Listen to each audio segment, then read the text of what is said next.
Right. Hello, hello. Welcome to this month's masterclass. It is called Seeds of Health. I'm going to talk a few minutes about planting your seeds and the importance of a seed and all the things.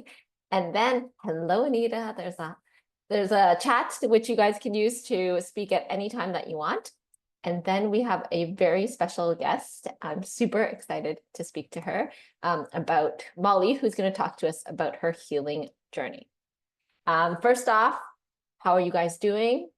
Hope everybody is well. If there's anything you want me to know or the group to know, go ahead and use the chat, and then you can type that in. So what we're going to do is just take a collective breath together. I'll have you close your eyes. Take a deep breath in through the nose, out through the mouth.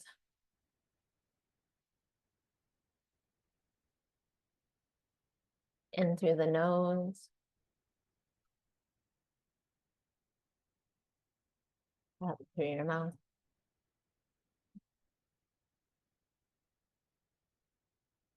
And then again, in through the nose. And out through your mouth. And just bring yourself here to today, to now, keeping your mind open and ready to hear what it is that, whether it's a negative wisdom or it reminds you of another thought that leads you to another thought, but something. You are here for a reason. You are listening to this masterclass today for a reason. Whether you are live in person, whether you are on replay, you are part of this masterclass and your presence is appreciated. Simply by being here, you already make a difference. Even if you're watching on replay, you are still making a difference. Your presence makes a difference. If you were not here, energetically, this container would not be the same simply because you were not here. So your presence matters. So thank you for coming. Thank you for watching, and we will get started. So it is, planting season everywhere where all the stores are like, the spring gardens are open, come and see. The kids want to make a garden, looking for tomato plants, all the things. So I thought, why not the Seeds of Health for May? And in life, a lot of us make our decisions based on what we think we have. We have this amount of health, this amount of money, this amount of whatever resources. And so we're going to make our decisions based on what we have. But imagine if we made our decision based on the potential of an opportunity instead of what we thought we had. How would our life be different? So I want to tell you a little story. There was once upon a time, we'll start with that. In the Tang Dynasty, there was a Chinese scholar, and his name was Li Bak. And he was known for having read a lot of books, lots of ancient texts, lots of things. He had accumulated a lot of ancient wisdom, and they called him Lei of 10,000 books. And in the course of his studies, he came across, he was studying Buddhism at the time. He came across the Buddhist sutras. Okay? And in one particular section, there was a phrase, and it said, the Mount Sumaru, so just a mountain, contains a seed, and the seed contains Mount Sumaru. So Mount Sumaru contains a seed, and the seed contains Mount Sumaru. And this didn't make sense to Li logically. How could something as small as a seed contain an entire mountain? That was his question. So he went back and looked for a sage or mentor to help him. So when he went back and he found a sage, he said, I can understand how a big mountain can contain a seed somewhere in the mountain, but how can a gigantic mountain fit into a tiny seed? And the master asked him, well, you're called Li Bak, right? Of 10,000 books. So how can 10,000 books hide inside of your brain? So he had the answer that he was looking for. So a seed of a plant will grow, to a tree, right? And if you hold the seed in your palm or in your hands and you look at the seed and you plant the seed and you water the seed, it can grow into its full tree, full potential, right? So the tree is hiding inside of the seed, or the knowledge for the tree, the potential for the tree is hiding inside of the seed. And the tree itself is actually going to make more seeds, right? And more seeds. And then they're going to make more seeds of more trees, right? And the offspring of these trees is going to eventually cover the entire mountain. And the knowledge contained within the seed will expand to many, many generations and then multiply their numbers. And eventually, through passage of time and the wind carrying the seeds to the next mountain over, mountains and mountains are going to be created across rivers, across valleys from this seed. And there is no obstacle at that time. So eventually it's going to cover huge lands, and there's no limit to what the seed can do. And so the seed, planting the seeds of health, is a metaphor for potential. And how did the seed come about? We look to the past of the seed, to the tree before the tree before the seed, the tree that gave the seed, right? Back all the way to the DNA. And that same imprint, that same blueprint will continue to move all the way forward for all the trees that come after it, right? So when the timing is right, the seed can express itself and it can manifest into all of the full potential that it can, right? Endless and endless trees. So the human nature, like the life force that lives within us, it is intelligent. It is designed. It is where it all began. And it has the potential. It came from nothing and then it sparks something, right? And where can you grow it into? Well, that's up to us. So they say that the best time to plant a seed was yesterday, but the second best time is today. So what types of seeds do you want to be planting? And that's what I want you to think about today. All right, so with that, we have Molly. So Molly, can you come on? Hi. Hi. Molly is going through a healing journey right now, which she's going to share and give us some insight on how she has shifted her identity and how miracles are happening for her every single day. I Molly. would love to, sure. So I guess I'll start with some background just so you guys have a little bit of context of who I am. So I've always been sort of a high achieving, put together perfectionist type of woman, mother of two, single mom for quite a few years, very into my career, always striving for acceleration and positions in my career, more responsibility. Um, and obviously that, plays a toll on your health. Well, for me anyway, it did because I think I was lacking a lot of balance. But I started not feeling myself in around 2021. I just started not feeling like Molly anymore. I couldn't really put a finger on it. In 2022, I felt worse and worse. Was gaining a lot of weight. My hair was thinning. I felt off. I was diagnosed with Lyme. I was treated. I thought I was better, but I wasn't really.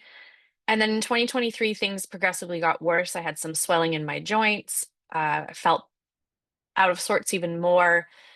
And finally, in October of 2023, I found a lump in my left breast and I was diagnosed about 15 days later. Um, the diagnosis is a high grade triple negative breast cancer, which is a rare form of breast cancer. It's one of the worst forms. Um, the statistical chance of me getting that type of breast cancer with none in my family. Um, I don't fit the demographic for triple negative. I'm a little bit older than what's average. I had a lot of why me's at that time, and this was in October of 2023. At that time, I decided to go all in with anything my oncologist said to do. I was definitely on board to do. Um, I tried to do a little bit of naturopathic as well, support, but my oncologist wasn't super supportive. So I put a lot of that on hold and really focused on a really intensive chemotherapy regime. So for treatment, all the chemo, tons of chemo. Ended up having an anaphylactic reaction to one of them. I was very, very sick during my treatment. Um, and in the end, my tumor was chemo resistant. So I went through all that and it didn't even really make a change to the actual tumor itself. I had surgery, I had a lumpectomy, lymph node removal, another surgery. Um, After all of my surgeries, I was technically cancer free. I went on to do 15 rounds of radiation. And then, because the grade of my cancer is so high, and the type of cancer and how aggressive it is, and the fact that it was chemo resistant, I was to do another round of chemotherapy afterwards, just to try to make sure any free floating cells were killed.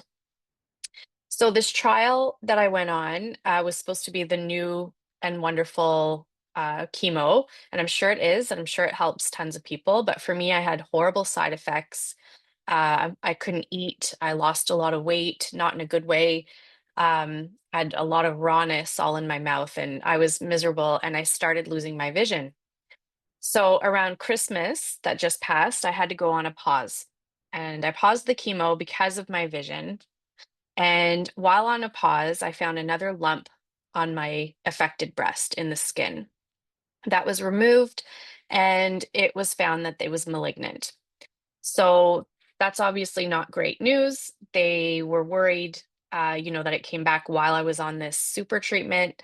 I had a PET scan and I had a lymph node affected again. I had multiple lesions in my breast. And then they saw spots on my liver and spots on my spine. So at this point, they considered me stage 4 palliative, meaning no cure. I pled with them. I'm 46. I'm healthy otherwise. I don't feel sick, when I'm not on treatment. Can we do surgery, radiation? Like, let's throw the book at this. Let's do everything. And the tumor board met and said no to surgery, no to radiation, and that for now, chemo is my only option. Um, I was told that I have 18 months to live, and then I'd be on chemo for the rest of my life if I chose to do that. And I was told to prepare my children for this news and this new reality. So that really threw me into, I call it like the depths of darkness. I went to a place I have never been before mentally. Very, very scared. I think the most fear I've ever felt.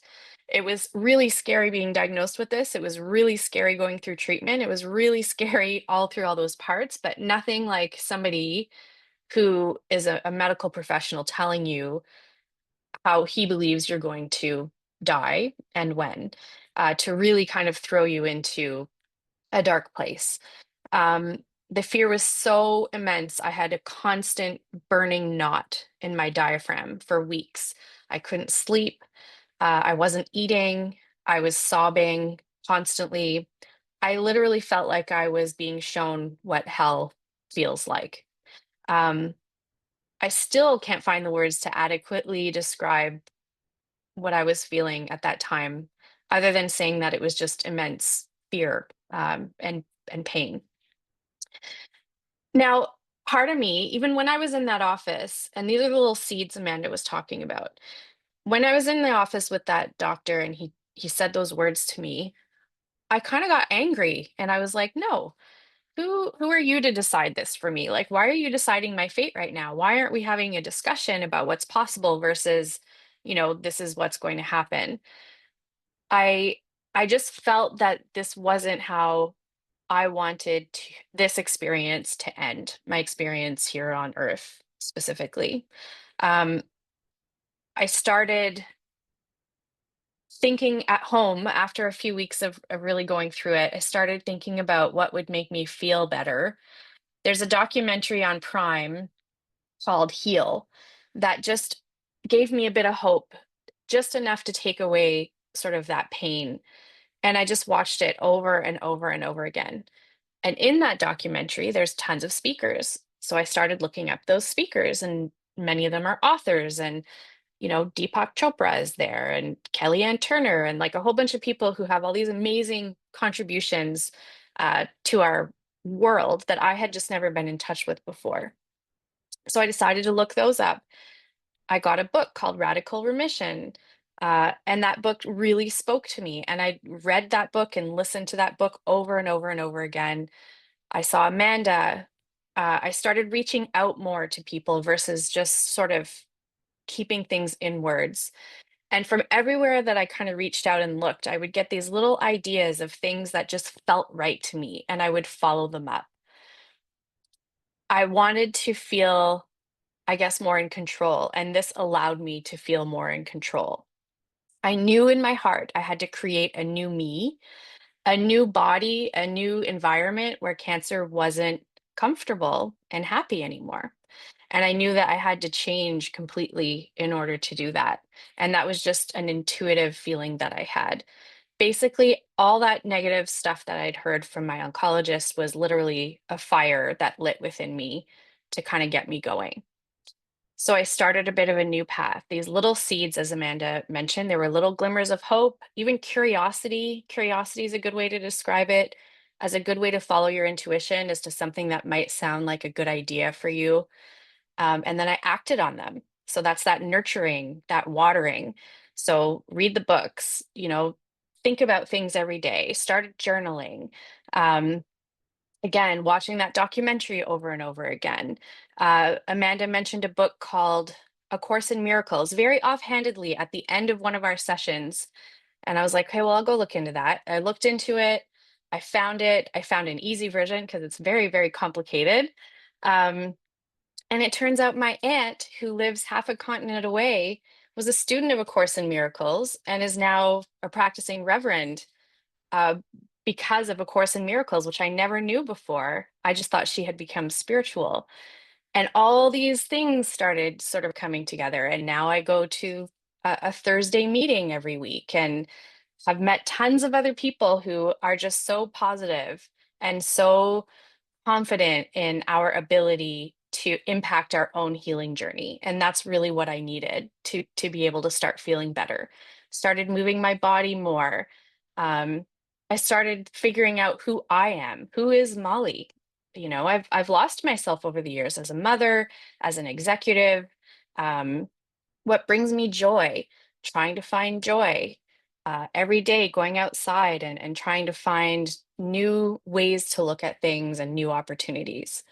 Um, Through all this, I've made many new discoveries. I'm in actual therapy for the first time in my life. I probably should have done that when I was very young, but I'm doing therapy, emotional release therapy, even inner child work, which for me was a very woo-woo sort of topic for me before. Um, but I've become open to all of this and practicing all of these things. Meditation, the power of the mind, again, A Course of Miracles.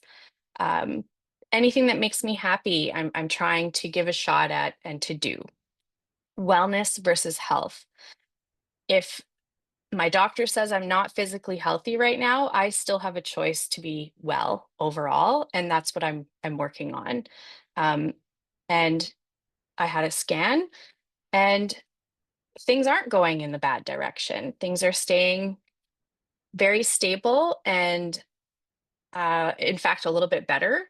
A couple of the little spots on my liver have shrunk, and I really think that that is basically an answer to my call for trying to find how I can help myself through this journey. Basically, a miracle to me is transformation from fear to love, from a place of just complete unhappiness to a place of contentment.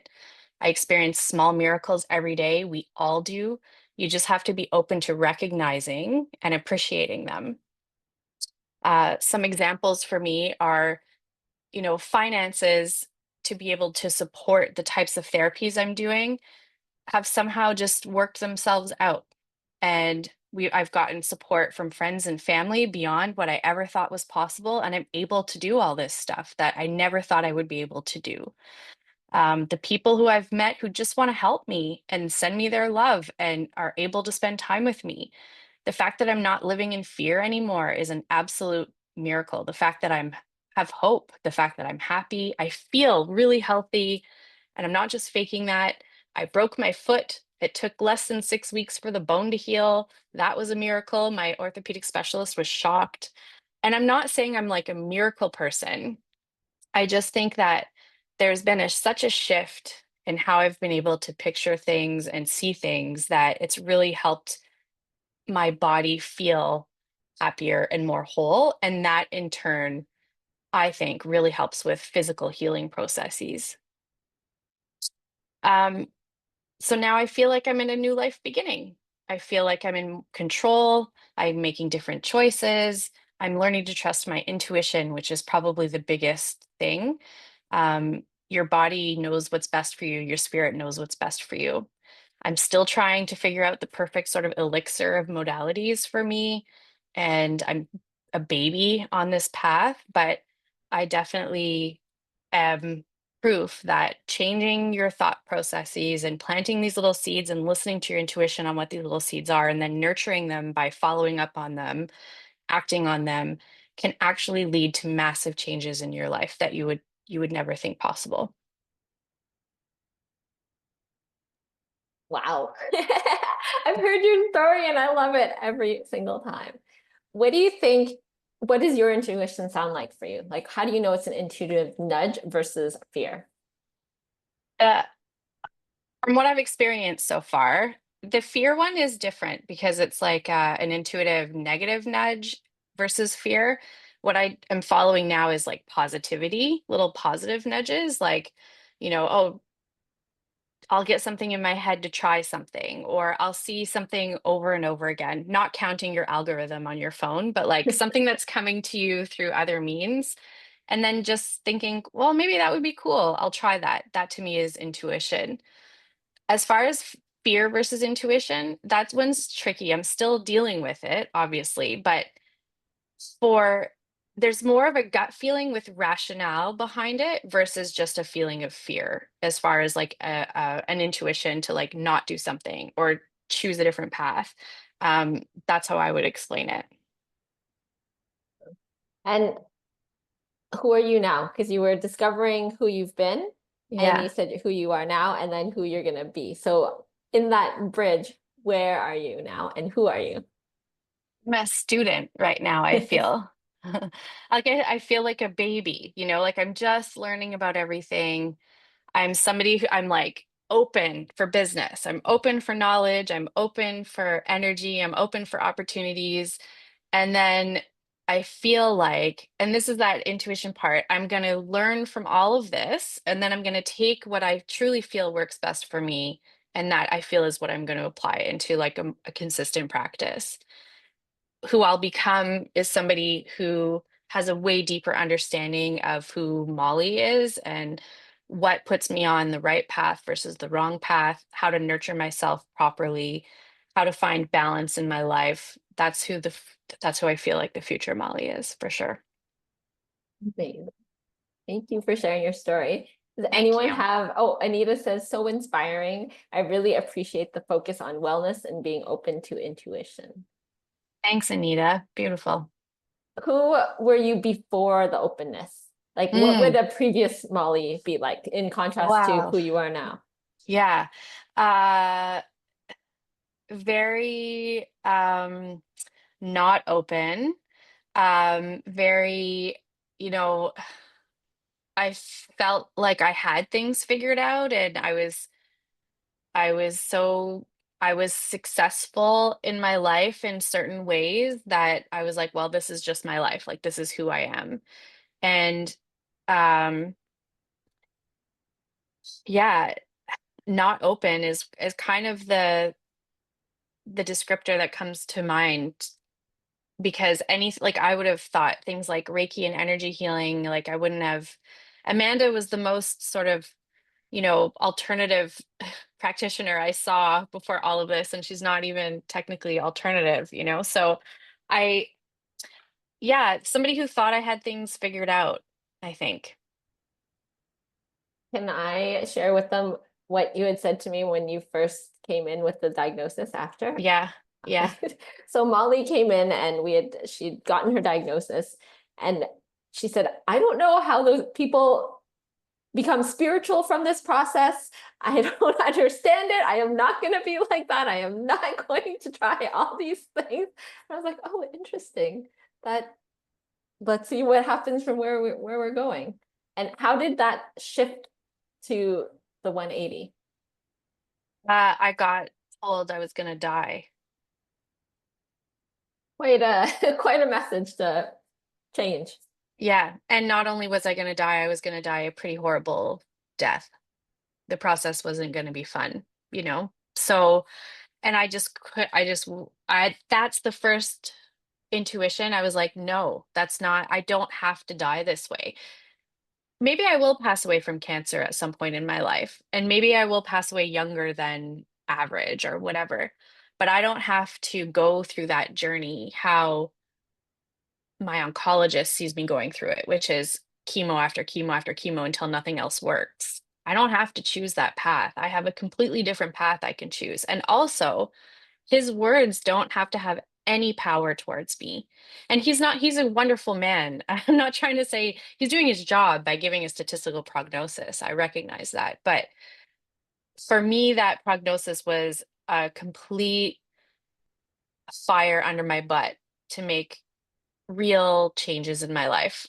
Um, and it's what I needed. And I have gone through so many feelings of why does it have to be this type of cancer? Why can't it be a regular type of breast cancer? Why can't it be a curable one? Like, why couldn't I have just been stage one? Like, it's bad enough that it's triple negative. Like, I've gone through all of those, and I always come back to the same answer, which is, had I not had that conversation with my oncologist, I would have never made the changes in my life that I've made and that have made me into this start of this new person, this new self, or even just recognizing myself, living my true authentic self is more likely. I don't think I'm changing. I think I'm rediscovering, if that makes sense.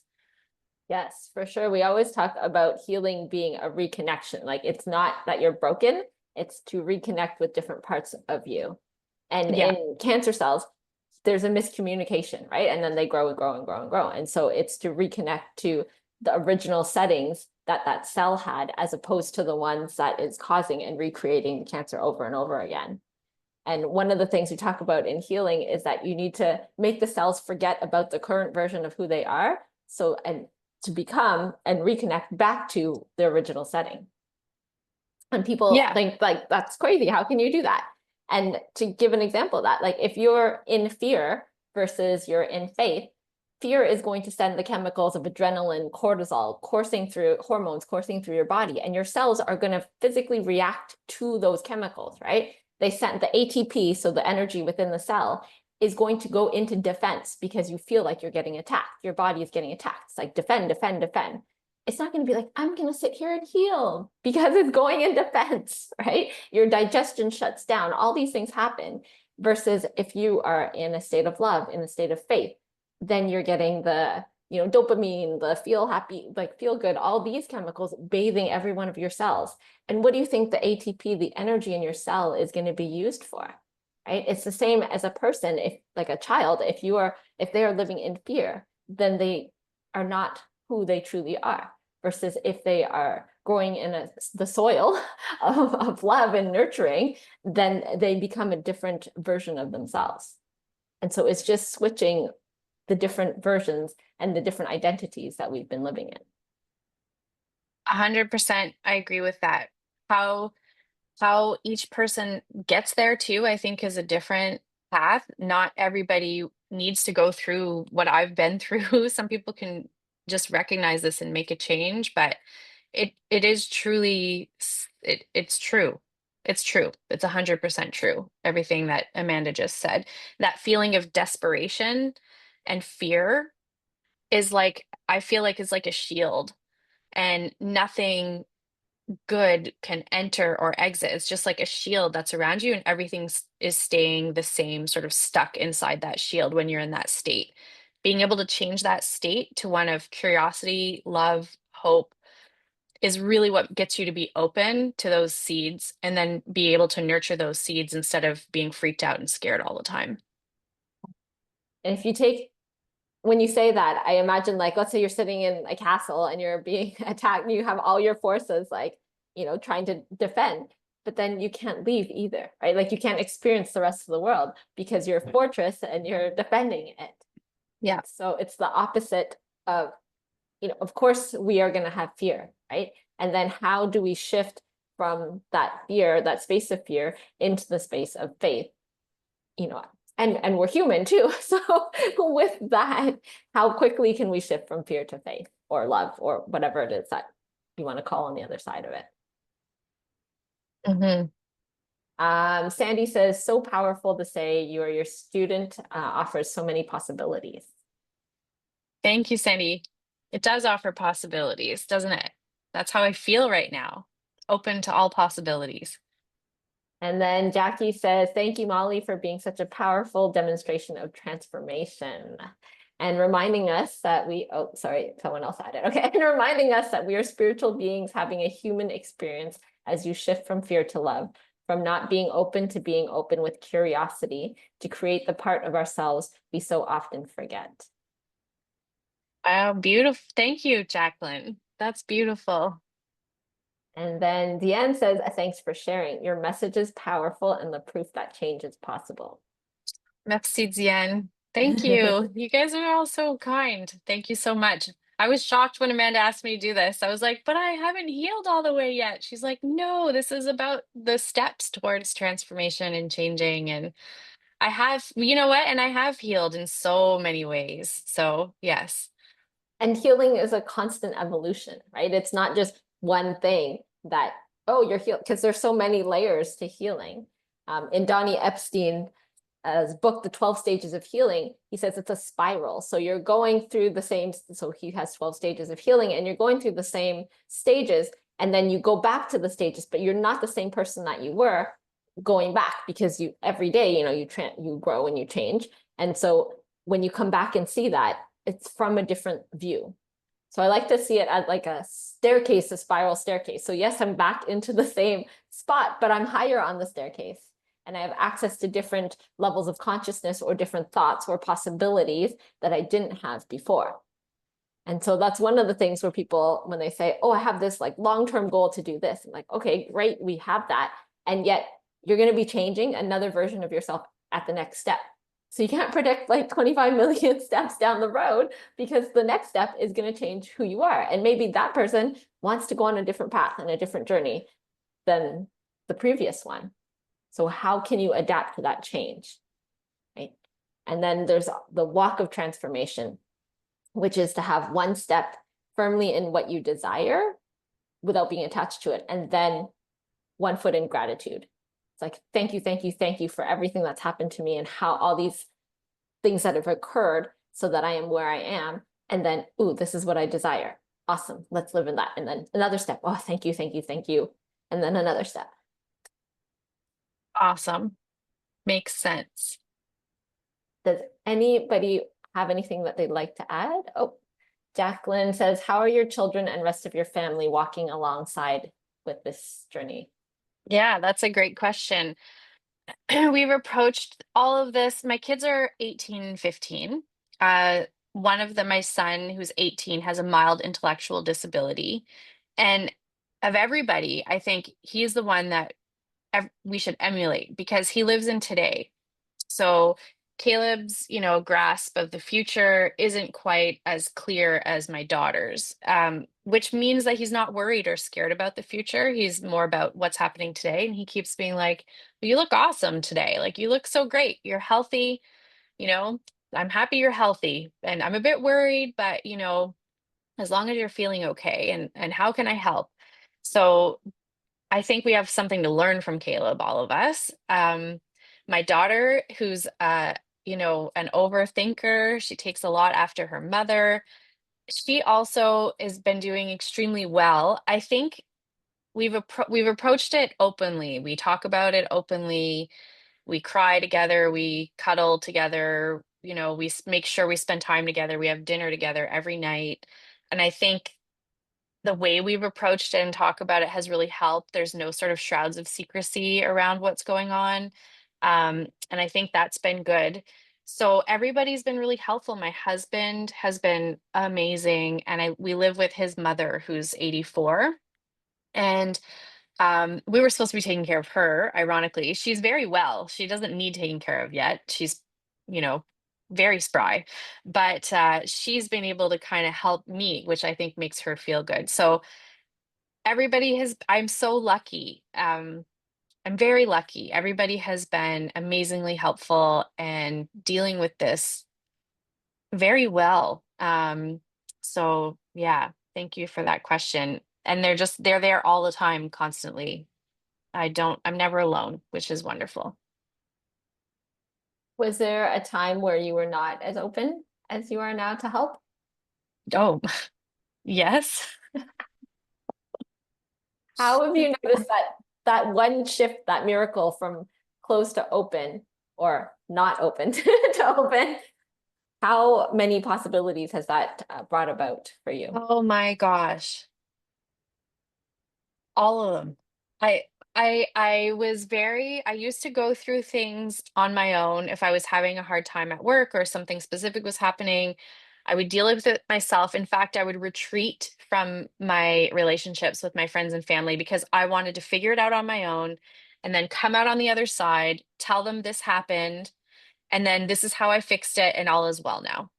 Um, Hyper independent, I think it's called, which I always thought made me really cool and awesome, which it did.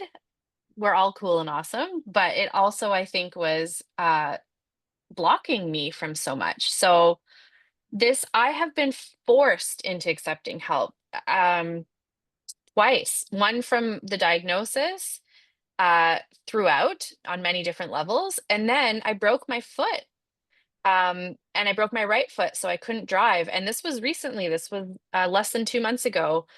And I thought I was like, this is when I was feeling good. I was on my way to a yoga class by myself that I had joined, trying to find joy, following everybody's advice. I was like, I'm going to do this somatic yoga class. And I fell walking into the studio down a step and I broke my foot. And I was like, thanks, universe. What the heck, you know? But then I reached a new different low and like I wasn't independent at all. I had to like my husband had to get all my supplements for me. He had to make my food. I was on crutches. Have a two-story house. It was hard for me to get upstairs. And that really opened my it was self up to really truly learning how to accept help. um, I also worried a lot about my husband because I was like, he's focusing all on me and not himself, and he's probably really needing a lot of help right now too. But you know what? Somebody gave me some good advice during a time when I was really worrying about Jeff, my husband. And he said, everybody has their season. And he goes, right now it's your season. And Jeff is there to help you during your season of need. And Jeff will have a season of need and people will be there to help him during his season of need. But right now it's your season of need. So to let go of that feeling of guilt that like people are having to give up things to be able to help me was a powerful tool in helping me with my hyper independence. So it's a work in progress though. Anita, I see your comment. I said that because I think a few of us have that. Yeah, it's tough. It's hard to accept help. And people's generosity, I had a really hard time with. And people become very generous in situations like mine, I think, because they don't know how else to help. Um, and I think I've always just been like, well, I don't need anybody's help, I can do this by myself, but I do need people's help. And it's done nothing but help me and open me up to meeting dozens, dozens of new people who all they want to do is help me that I would have never been exposed to had I not accepted help. Do you think that God, spirit, universe, whatever you subscribe to, is a comedian? God, I don't know if I'm there yet. Maybe, yeah, I guess. Yes, something. I I'm always in awe. I've never even considered a higher spiritual situation before. And now like I definitely feel it and I know that it's there and I love understanding that we've all sort of chosen our life and our path here for bigger reasons. Um, I don't know if they're a comedian, but they're definitely a mastermind of some sort. Ultimate one. Yeah. Jacqueline says, Molly and Dr. Amanda, thank you for reminding me that there are different stages of healing and to listen to the everyday and every moment miracles, including learning from Caleb's in our lives that are guiding us to be present and being in gratitude for each and every moment and experience. Absolutely. Yeah. Thank you. Oh, Sandy says, very important that we accept help and support in all we do. Support amplifies our power. Oh, I like that one. Yeah.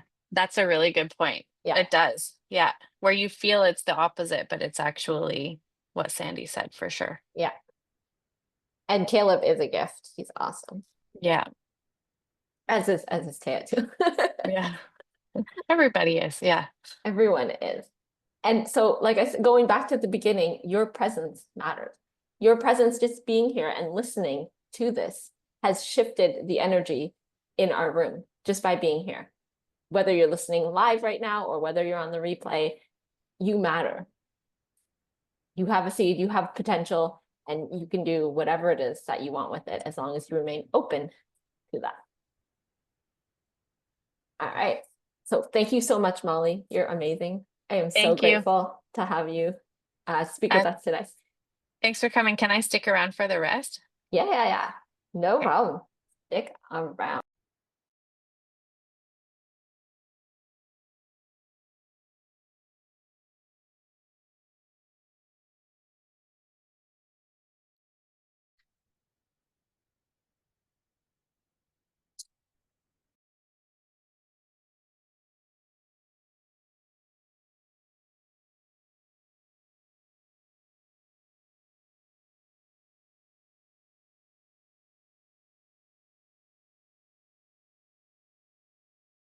Amanda, I think you're muted. I can't hear you.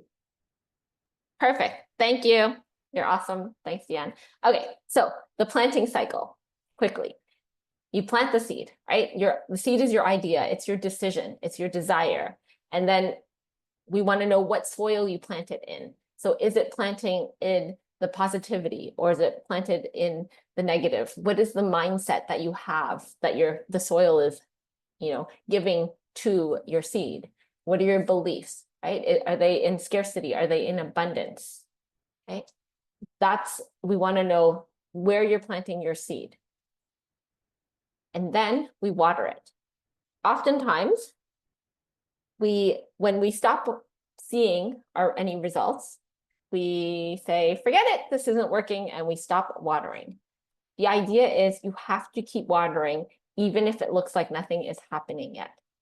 So when you're planting a seed and you don't see it sprouting yet, you don't dig it up and say, okay, how come you're not sprouting? Oh, I see you are, and then put the soil back. That's not good for the seed, right? But yet we do that when we have a desire and we're like, oh, it's not here yet. I don't see evidence. It didn't land, the $1 million that I wanted did not fall out of the sky today. And so it's not working, or it didn't fall out by tomorrow. So it's not working. But we need to keep watering and keep making the decision that this is what I desire. Is this still what I desire? Is what I'm doing right now in alignment with what I desire? Yes? Okay, keep going. Keep watering, keep watering, keep watering, especially if it doesn't look like anything is happening. Okay? So how can you show up even when it doesn't look like it's working? And then the last part that we forget to do is the receiving, is the harvesting. A lot of us are really good givers, right? You can give and give and give, but receiving, not so great at. Receiving help, right? As Molly was talking about. And so you need to be able to receive and to literally, the fruit is there and you have to be able to take it. There was a patient of mine and she had asked for an increase in finances, money somehow. And then people were giving her money, but not in the way that she thought that she should have been receiving it. So she's like, oh, I can't take that from this person. Oh, I can't take that from that person.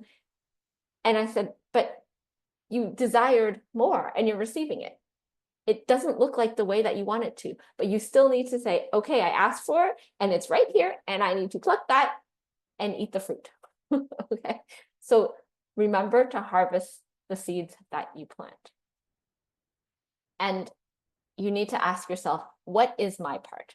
Your part is in planting the seed, right? Making a decision, plant it in the soil. Your part is in watering the seed. The universe's part, God, spirit, universe, source, Mother Nature, that's responsible for growing the seed, right? So you do your part, universe does theirs, and it sprouts. And then you collect and harvest. You're responsible for harvesting as well when it shows up. So when your desire shows up, you need to be ready. You need to be a match in order to receive it. Right. So we are done with our masterclass. If you have any questions, you can write them in the chat.